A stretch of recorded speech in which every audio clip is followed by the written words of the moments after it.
Part 1. In quiet towns across the United Kingdom, people trust strangers every day. A handyman, a helper, a normal-looking man.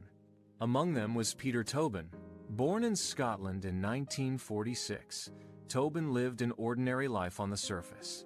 He married, had children, and worked small jobs. But one thing was strange: he never stayed in one place for long. Cities changed. Names changed.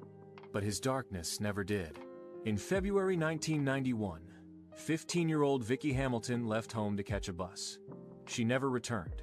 Her purse was found at the bus stop, but Vicky was gone. Police searched for years. No clues, no answers. The case went cold. What no one knew was that Vicky had met a man who would erase her forever. Months later, 18-year-old Dinah McNicol was traveling home after a music festival.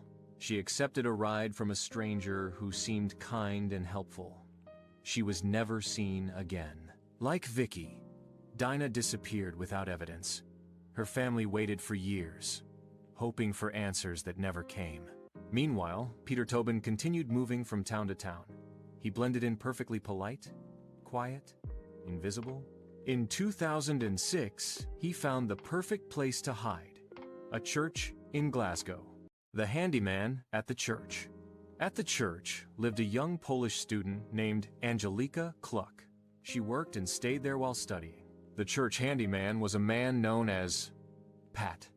Calm, religious, helpful.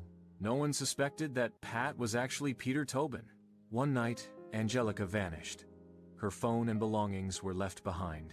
When police searched the church, they made a horrifying discovery. Angelika's body was hidden beneath the church floor. The man of faith was a monster. Peter Tobin was arrested, but the worst truth was still buried. Police searched a garden at a house where Tobin once lived. Beneath the soil, they found 2 bodies. Vicky Hamilton, Dinah McNicol. 2 missing girls, 2 cold cases, 1 killer. In court, Tobin showed no emotion. The judge called him pure evil and sentenced him to life in prison. But investigators believe Tobin may have killed more victims. He used many false identities and traveled constantly. Some secrets may never be uncovered. Peter Tobin died in prison in 2022, taking the truth with him. His victims never got justice, and the world was left with one terrifying thought: evil does not always look dangerous. Sometimes it looks helpful. Sometimes it smiles. And sometimes it hides in plain sight.